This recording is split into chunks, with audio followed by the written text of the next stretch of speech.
नमस्कार मित्रांनो, कसे आहात? मस्त मजेत ना? स्वागत आहे तुमचं तुमच्या फेवरेट चॅनल लॉरेन्स इरामध्ये.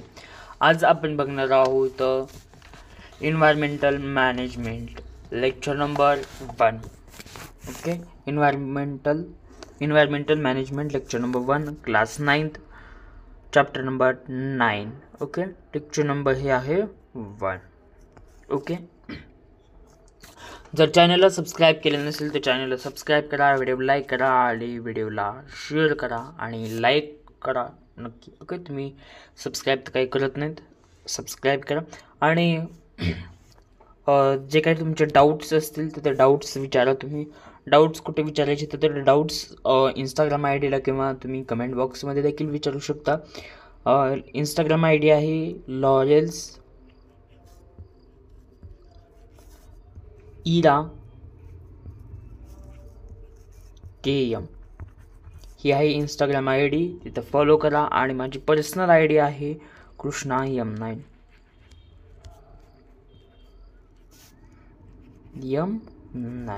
ही आहे माझी personal I D. Okay, he personal I D आहे आणि ही आपल्या प्लॅटफॉर्मची आय डी आहे. तुम्ही जाऊन तिथं फॉलो करू शकता आणि डाऊट्स विचारू शकता.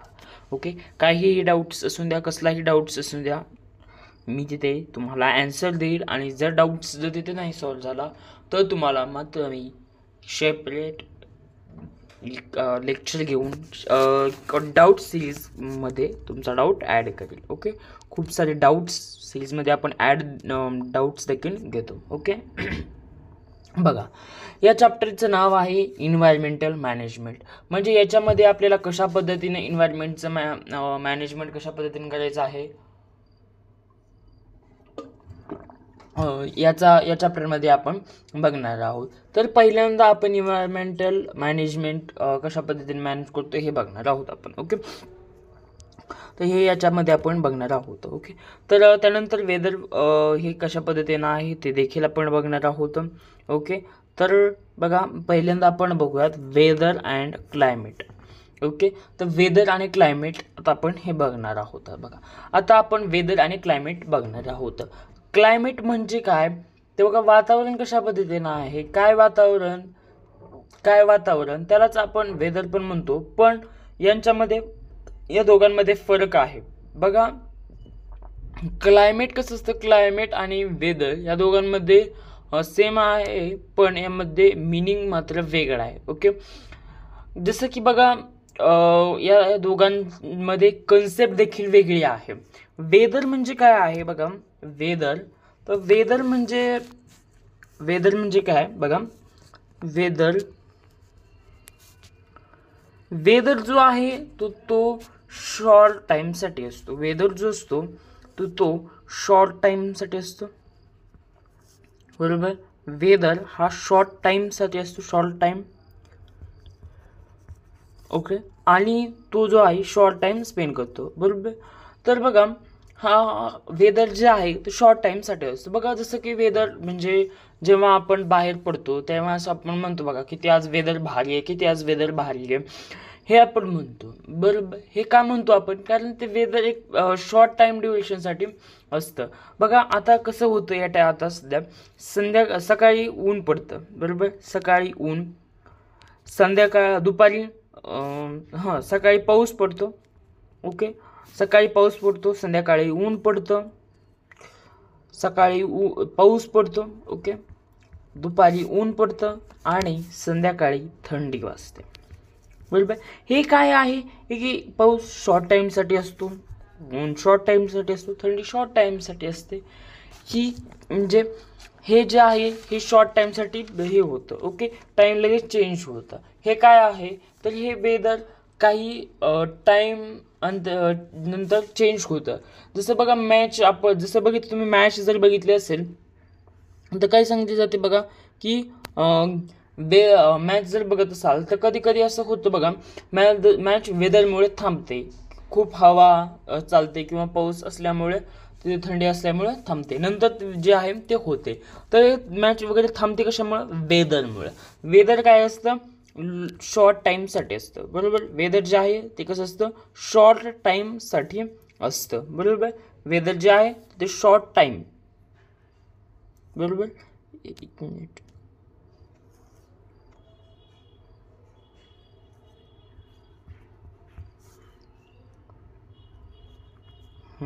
तर वेदर जे आहे ते शॉर्ट टाईमसाठी असतं आणि वेदर जे आहे तर ते शॉर्ट टाईमसाठी असतं, बरोबर. हे सर्व वेदर बनतं. ओके. जे क्लायमेट आहे ते जे क्लायमेटिक कंडिशन असतात शॉर्ट पिरियड्स ऑफ टाईमसाठी त्याला आपण वेदर म्हणतो. ते जे आहे ते जे वेदर जे आहे तर ते शॉर्ट टाईमसाठी असतं. ओके. एवढंच लक्षात ठेवा की वेदर जे आहे तर ते शॉर्ट टाईमसाठी असतं. ओके. आणि क्लायमेट आणि वेदर यांच्यामध्ये फरक एवढा आहे की वेदर जे आहे ते वेदर काही टाईमासाठी असतं आणि जे क्लायमेट आहे, ओके, आता आपण क्लायमेट बघूयात. क्लायमेट, तर क्लायमेट काय आहे बघा. क्लायमेट जे आहे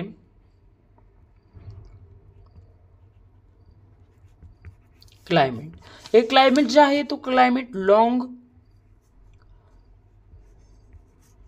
लॉंग टाइम हा जो आहे तो लॉंग टाइम स्पेंड करतो, लॉंग टाइम ड्युरेशनसाठी असतो. ओके. हा जो आहे हा लॉंग टाइम ड्युरेशनसाठी असतो. हे जे क्लायमेट्स असतात तर ते लॉंग टाइमसाठी असतात. ओके. क्लायमेट्स जे आहे तर ते म्हणजे क्लायमेट्स काय असतो तो 2 किंवा 3 महिन्यात. बघा आता जसं की बघा उन्हाळा हा किती महिन्याचा असतो? 4. पावसाळा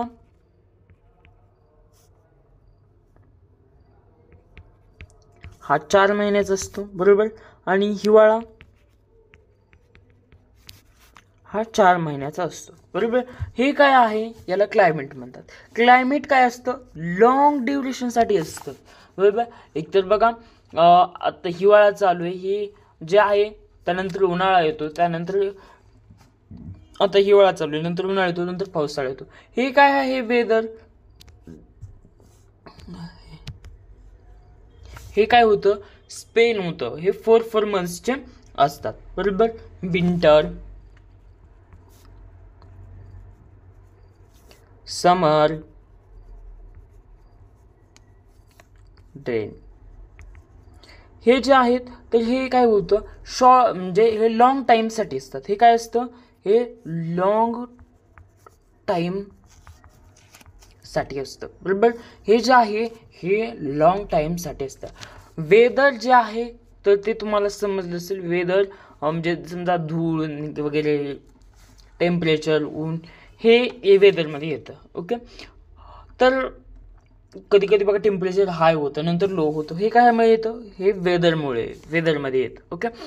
जे क्लायमेट असतं तर ते पर्टिक्युलर रिजनच्या ॲव्हरेज असतो. ओके. म्हणजे समजा की तुम्ही जर जम्मू काश्मीरला गेलात, ओके, समजा जम्मू काश्मीरला गेलात, हेच मी आता पुढेच ते सांगतोय, तेच इथे मी समजून सांगतोय. नोट्स जे आहेत ते नोट्स तुम्ही नंतर बघू शकता. ओके. समजा तुम्ही जम्मू काश्मीरला गेलात, ओके, जम्मू काश्मीरला, तर इथं जम्मू काश्मीरला गेल्यावर तुमच्या असं लक्षात येतं की इथं काय आहे, इथं जम्मू काश्मीरला गेलं तर तिथं टेम्परेचर जे आहे तर कधी कधी ते टेम्परेचर मायनसमध्येच देखील जातं. ओके. तिथं गारा देखील पडतात, म्हणजे बर्फ पडत असतं सतत तिथं. ओके. तर जर राजस्थानमध्ये गेलात कधी, राजस्थानमध्ये गेलात कधी तर काय आपल्याला म्हणजे हे वाटतं की राजस्थानमध्ये गेल्यावर काय होतं की बघा राजस्थानमध्ये गेलात तर तिथं वातावरण कसं असतं. राजस्थानमध्ये गेला तर तिथं वातावरण धुळीचं असतं. ओके. धूळ वगैरे तिथं निघते, अशा पद्धतीने तिथलं हे असतं. ओके. तशा पद्धतीने तिथला युनिफॉर्म देखील असतो. समुद्र किनाऱ्यावर गेला तर तिथं क्लायमेटिक कंडिशन वेगळी असणार. तिथे हवेत उष्ण वातावरण असणार. ओके. आर्द्रता जास्त असणार. तिथे तुम्ही भूगोलमध्ये बघितलं असेल आर्द्रता वगैरे. ओके. तर तिथे काय असते? आर्द्रता असते जास्त, बरोबर. त्यानंतर टेम्परेचर तिथं वाढत नाहीये. ओके. आणि हाय पण होत नाहीये.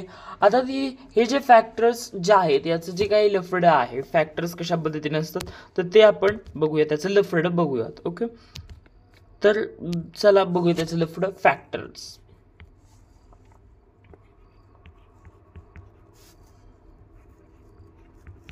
फॅक्टर्स. तर बघा हे फॅक्टर्स जे आहेत बघा हे factors affecting climate and weather असे कोणकोणते फॅक्टर्स आहेत जे वेदरला अफेक्ट करतात, कोणकोणते आहेत बघा. सर्वात पहिल्यांदा आहे एअर प्रेशर.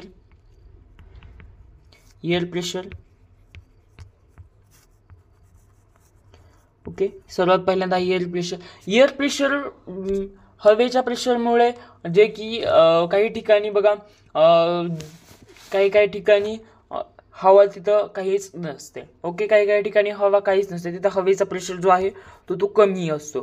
काही ठिकाणी असं असतं की हवेचा प्रेशर त्या ठिकाणी जास्त असतो, तिथं हवेचा प्रेशर जो आहे तो जास्त असतो. तर काही ठिकाणी हा जो आहे तो हवेचा प्रेशर जो आहे तो जास्त असतो. ओके, तर air pressure. Okay,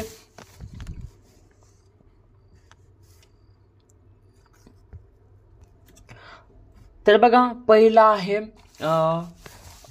air pressure. Okay, काही ठिकाणी काय असतं की एअर प्रेशर जो आहे तर तो एअर प्रेशर आणि ह्युमिडिटी. तर बघा पहिल्यांदा आपण बघूयात एअर प्रेशर काय असतो तो. Okay, air pressure. Okay, air pressure काय बघा काही ठिकाणी कसं असतं की जे एअर प्रेशर जे आहे तर ते बघा काही ठिकाणी कसं असतं की जे एअर प्रेशर आहे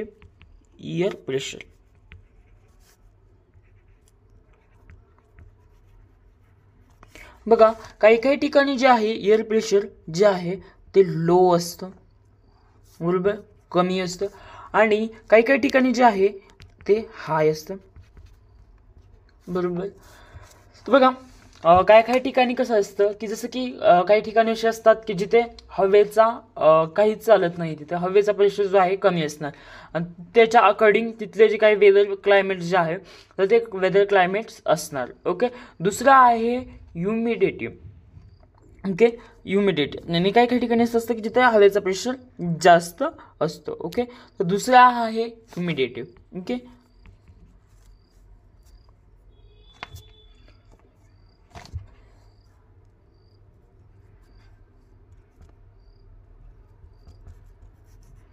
ह्युमिडिटी. ओके, तर याच्या अगोदर ह्युमिडिटी पहिल्यांदा किती अमाऊंटमध्ये युनिटमध्ये युनिट कंडिशनमध्ये हे असते ते आपण बघतो. ओके,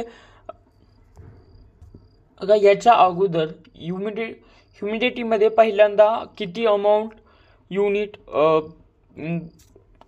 कंडिशन कशी आहे याच्या अकॉर्डिंग तिथं असतं. ओके, म्हणजे की जसं उन्हाळ्यात किंवा राजस्थानमध्ये जावा तर तिथं ह्युमिडिटी जास्त असते. ओके, नॉर्थमध्ये जावा, नॉर्थमध्ये तिथं ह्युमिडिटी कमी पाहायला मिळणार. ओके, कारण का तिथं बर्फ पडतो. ओके, नॉर्थकडे गेला तर तिथं बर्फ पडतो, बरोबर, मॉइश्चर जास्त असणार. आणखीन एक फॅक्टर आहे त्याला म्हणतात moisture. Okay, moisture.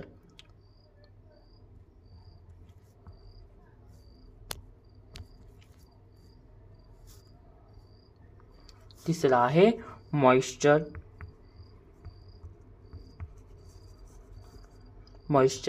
Moisture present असल्याने थोडीशी थंडी वाटणार. जर मॉइश्चर हवेमध्ये प्रेझेंट नाही तर खूप गरमी लागणार. ओके, तर झळाळ्या लागणार. त्यानंतर आहे क्लाउड्स. Okay, clouds.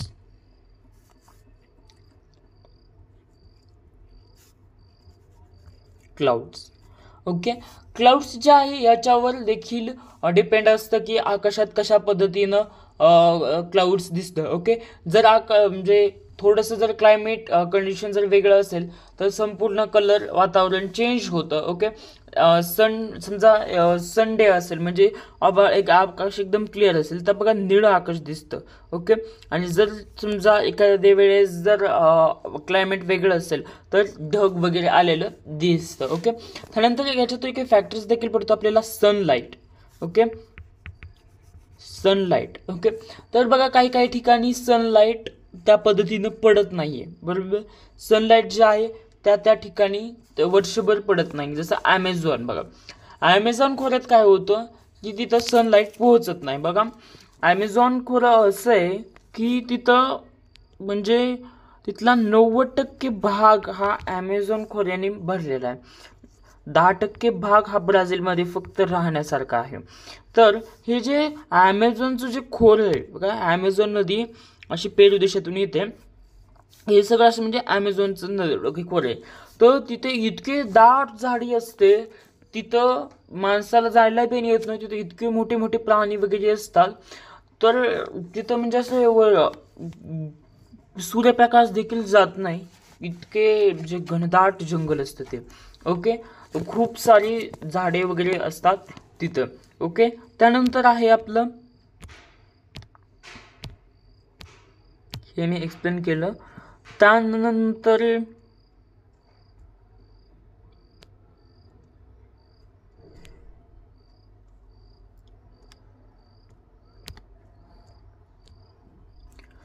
आता आपण बघूयात व्हिजिबिलिटी.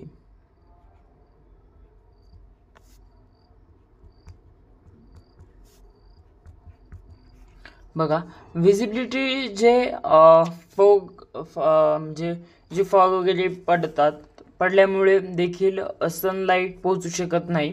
ओके, अर्थपासून त्यामुळे ह्युमिडिटी जे आहे ह्युमिडिटी होणार नाही. टेम्परेचर देखील वेगळंच असणार. ओके, त्यामध्ये टेम्परेचर देखील वेगळं असणार.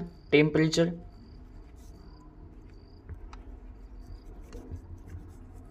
ओके, टेम्परेचर जे आहे सनलाईट मुळे टेम्परेचरवर देखील फरक पडणार. टेम्परेचर कमी असणार, थंडी पडणार, पाऊस टेम्परेचर जास्त होणार. ओके, ऊन पडेल म्हणजे ऊन तिथून नाही, ऊन नाही पडू शकत म्हणजे सनलाईट झालं नाही तर ऊन कसं पडेल. गरम वातावरण वगैरे हे सर्व फॅक्टर्स आहेत. ओके, समजलं. त्यानंतर आहे climate change. Change in weather. Change in weather.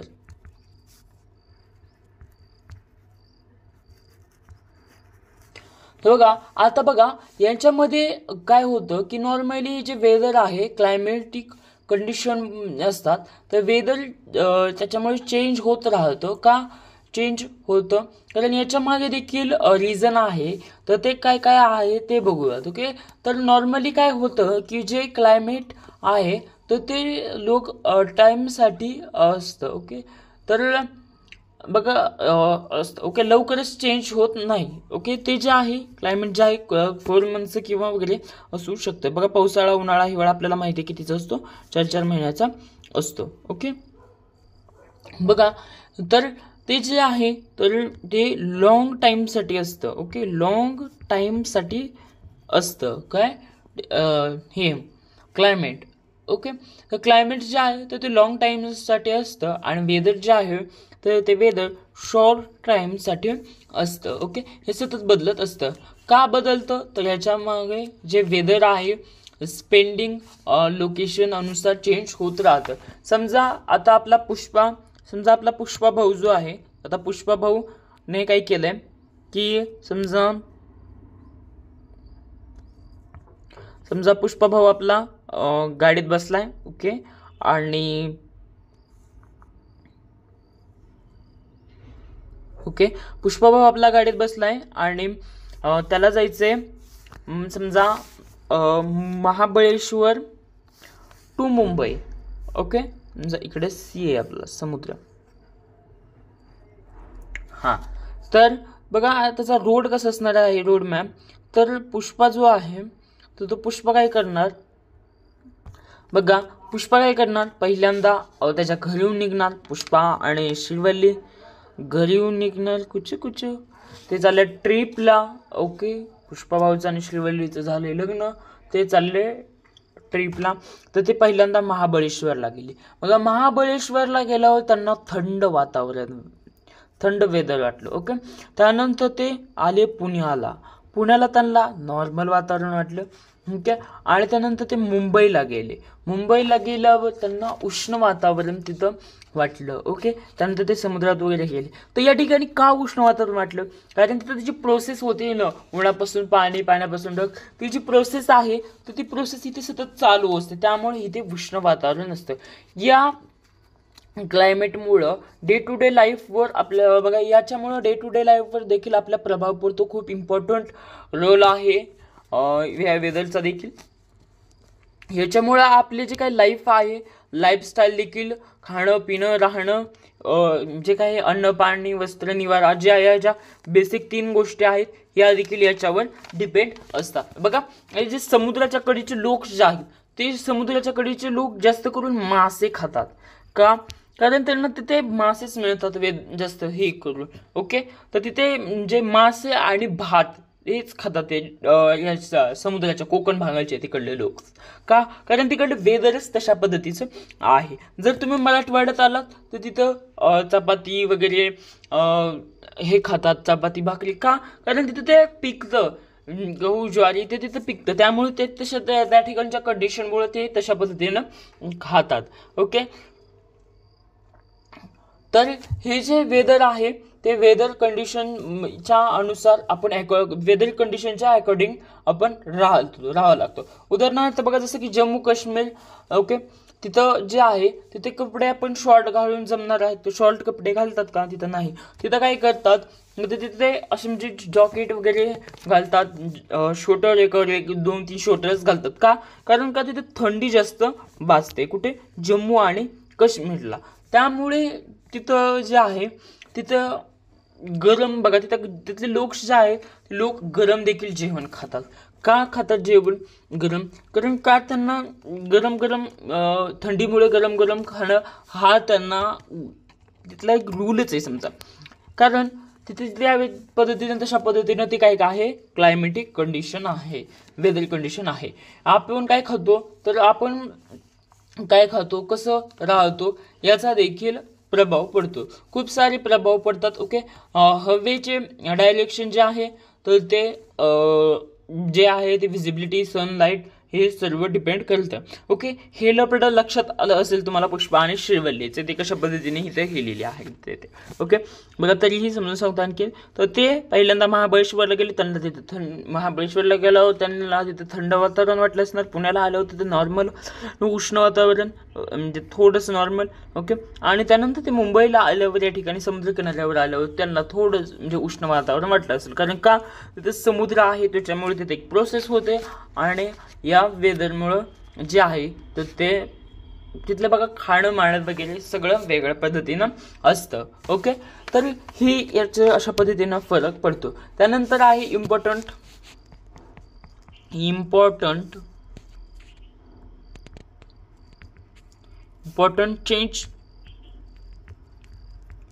Change in life.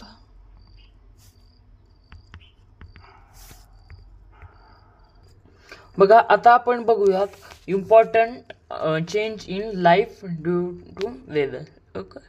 तर वेगवेगळ्या ठिकाणी ह्याचे जे काही इमॅजिन करा, वेगवेगळ्या ठिकाणी इमॅजिन करा. जर तुम्ही महाराष्ट्रात राहत असाल तर खूप थंडी वाजणार नाही आहे, कमी थंडी वाजणार. कारण इथं जे काही आहे ऑक्सिजन करंट जास्त पडत नाही आहे. ओके. त्यामुळे तुम्ही इथं हे जरी काही केलं तरी इथं म्हणजे थंडी जास्त वाजत नाही आहे. ओके. तुम्ही इथे शिकला तरी हे इथे जास्त थंडी पडत नाही आहे. तुम्ही इथलंच असणार, महाराष्ट्रातलंच असणार. ओके.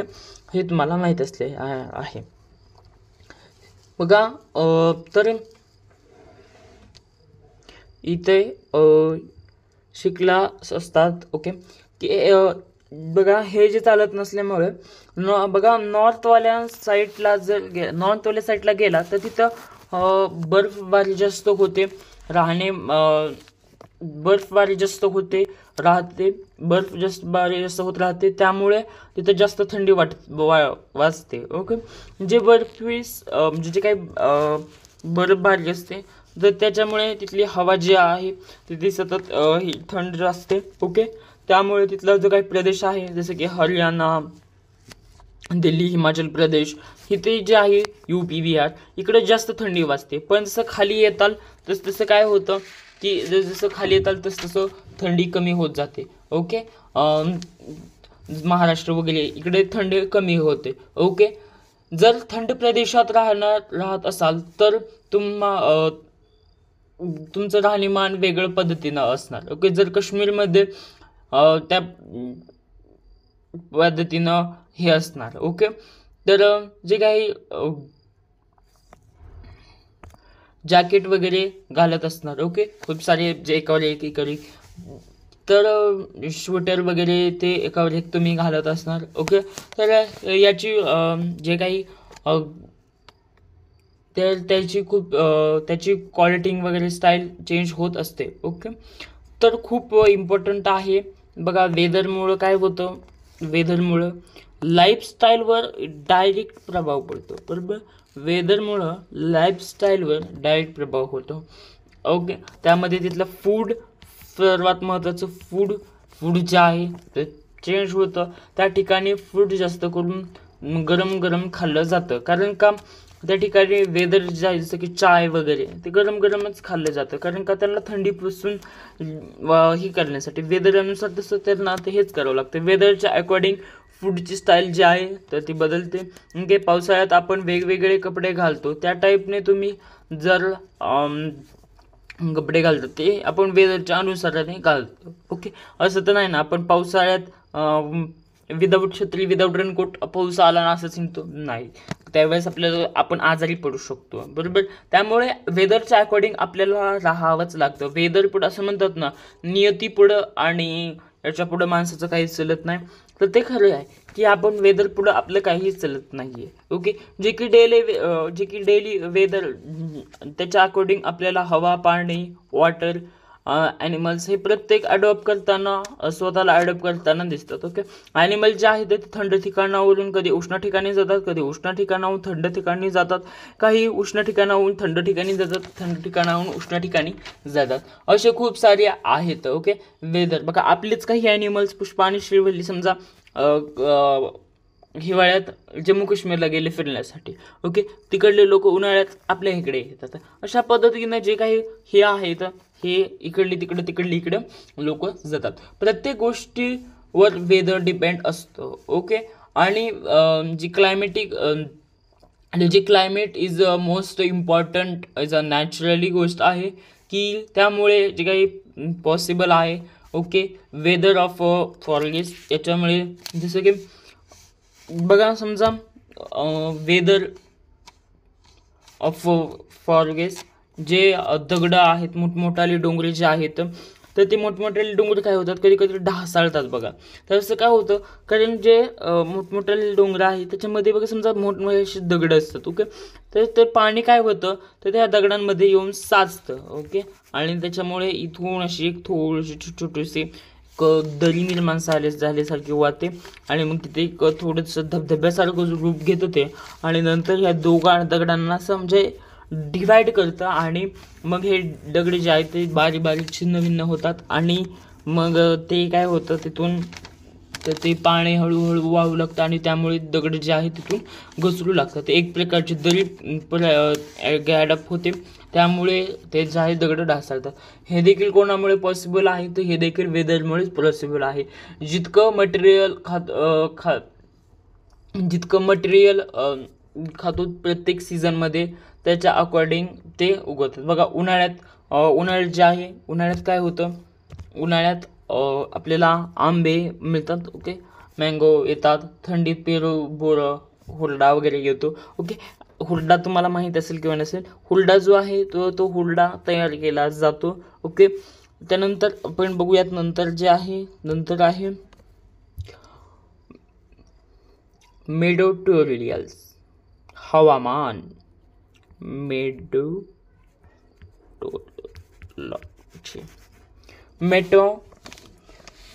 मेटिओलॉजी. तर मेटिओलॉजी म्हणजे काय तर हवामान.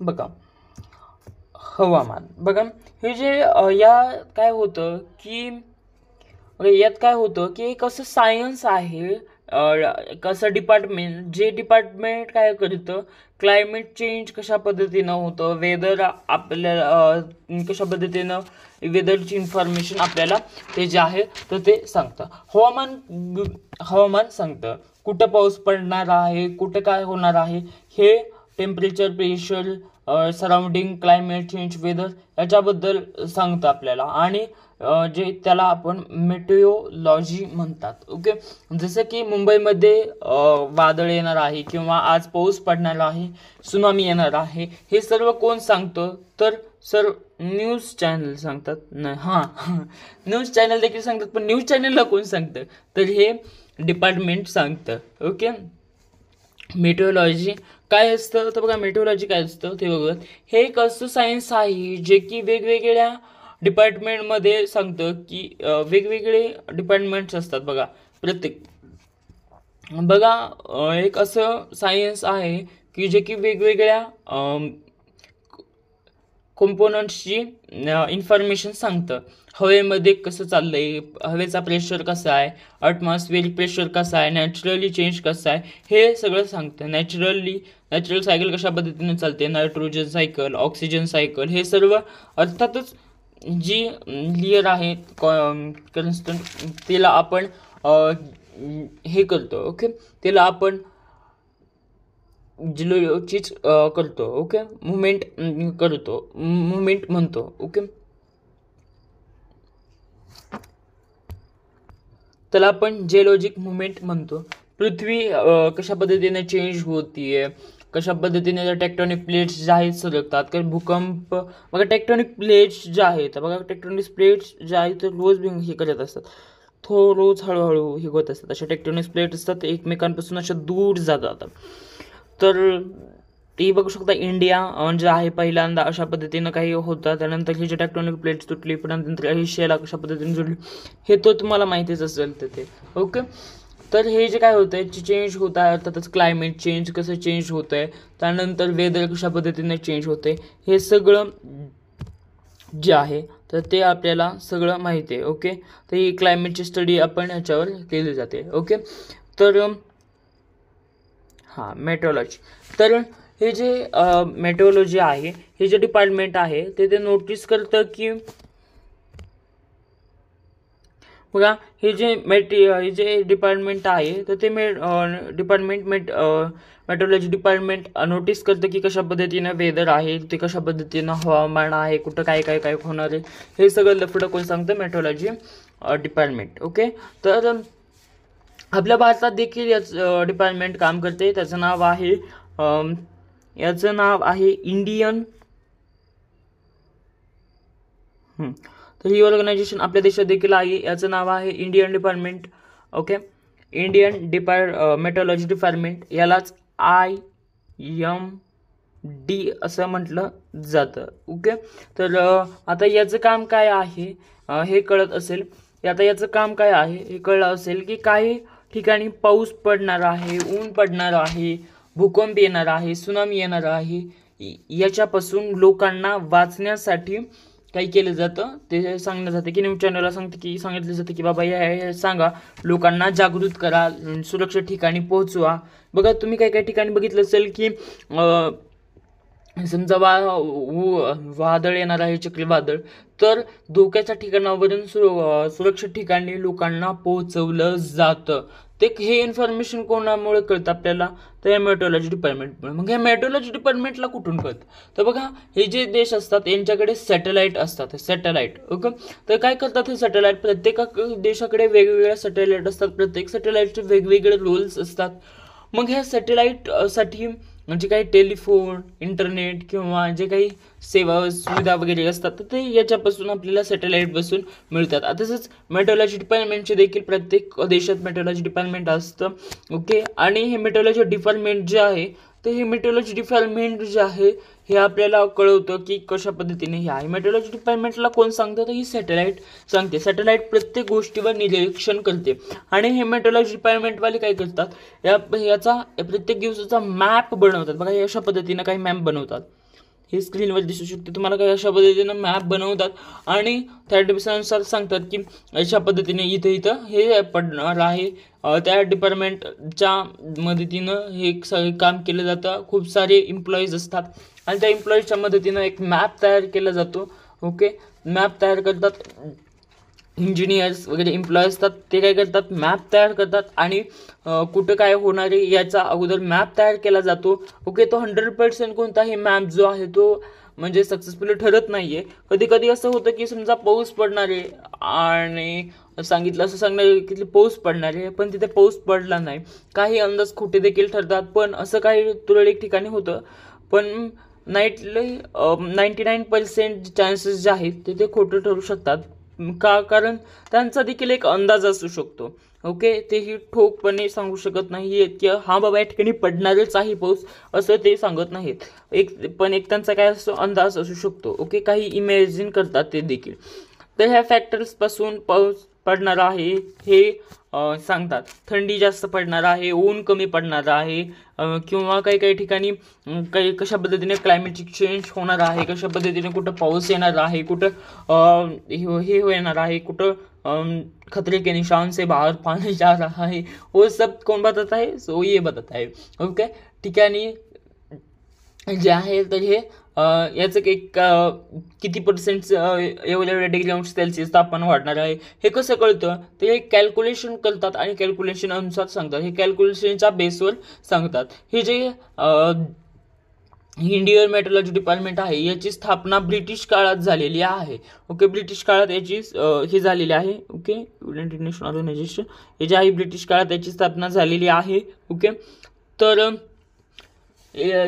कारण 1914च्या अगोदर ब्रिटिश होते आपल्या काळात. ओके, त्यामुळे टेक्नॉलॉजी देखील थोडीफार त्यांच्याच काळातील आहे. गोऱ्या लोकांच्या काळातील गोऱ्या लोकांचे हे पराक्रम आहेत. ओके, खरं तर बघा आपल्या देशात खूप टॅलेंट आहे, पण ह्या गोऱ्या लोकांनी काय केले, ते टॅलेंट दाबले आहे.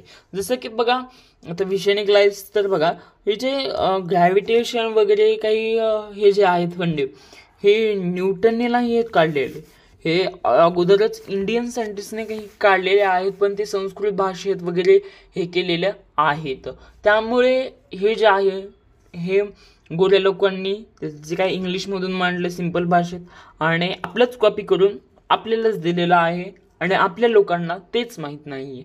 ओके, त्यामुळे थोडंसं हे करा, वाचत चला. तर हे जे काही इंडियन लोकांनी केलंय, पण त्यांच्या गोऱ्या लोकांनी ते दाबलं आणि स्वतःचं नाव दिलं. तर त्यामुळे जे काही ब्रिटिश आहेत, तर ह्या ब्रिटिश लोकांनी याचा फॉर्म्युला तर याचं फॉर्मेशन ब्रिटिश लोकांनी केलं आहे. ओके, तर कधी केले, तर ते 1875. ओके, 1800 शतकात ह्यांनी हे केलेलं आहे फॉर्मेशन सगळं. ओके, तर यांनी 1800 याच्यामध्ये केलेला आहे फॉर्मेशन. ओके, हां, तर ह्याची जी काही बर्थडे आहे 1875 मध्ये केलेला आहे, 1875. ओके, तर याची हे झालेली आहे. याचं ऑफिस जे आहे तर ते याचं सेंटर जे आहे शिमलामध्ये आहे. शिमलामध्ये हिमाचल प्रदेशमध्ये आहे आणि मुंबईमध्ये देखील आहे आणि पुणेमध्ये देखील याचं सेंटर आहे. ओके, कोलकाता खूप साऱ्या ठिकाणी आणखीन यांचे आहे आणि दिल्लीमध्ये देखील आहे. हेड ऑफिस दिल्लीला आहे. ओके, आणि याचं ऑफिस जे आहे तर ते पुण्याला देखील आहे. ओके, तर याचे वेगवेगळे हेड ऑफिस पण आहेत. बघा जपानमध्ये काय होतं, बघा जपानमध्ये जे आहे तर ते जपानमध्ये याचा एक वेगळं हे बघा असे वेगवेगळे जे हेड ऑफिस देखील असतात. बघा जपानमध्ये जास्त भूकंप सुनामी येतात, कारण एक असा देश ज्याच्या चारी बाजूने सी आहे, समुद्र आहे. ह्याची भौगोलिक वेदर त्या टाईपचे, तिथे सतत भूकंप वगैरे येत असतात, सुनामी येत असतात. तरी हे कोण सांगतं इन्फॉर्मेशन लोकांना की बाबा आज हे येणार आहे, तर याच्या अगोदर जे पाऊस येणार आहे किंवा भूकंप येणार आहे कोण सांगतं, त्याचे काही मेट्रोलॉजी डिपार्टमेंट आहे ते लोकांना इन्फॉर्मेशन देतं, ते लोकांना सतर्क करत असतं. ओके, तर याच्या अगोदर याची इन्फॉर्मेशन त्यांना दिली जाते. ओके, सुरक्षित ठिकाणी त्यांना पोहोचवलं जातं. तर आजचा व्हिडिओ आपण लेक्चर इथंच थांबवूयात. ओके, लेक्चर खूप मोठं होतं आहे. तर अशा पद्धतीनं काही इन्फॉर्मेशन आहे. त्यानंतर आपण उद्या बघूयात मॉडेल अँड अशा पद्धतीने क्लायमॅटिक हे जे काही आहे लफडा, तर याचं हे बघूयात. ओके, तर आय होप तुम्हाला हे व्हिडिओ आवडला असेल तर लाईक करा आणि शेअर देखील करा आणि तुमच्या मित्रांना नक्की सांगा की लॉरेन्स इराणे एकदम बेस्ट आणि नवीन कॉन्टेंट यूट्यूबवर टाकत आहे आणि ती ही फ्री ऑफ कॉस्ट आणि एकदम बेस्ट आणि मराठीमध्ये. ओके, तर मित्रांना तुमच्या नक्की सांगा आणि डाऊट्स काय असतील तर इंस्टाग्रामला विचारू शकता. ओके, तोपर्यंत थँक्यू, बाय, मिळूयात नेक्स्ट व्हिडिओमध्ये.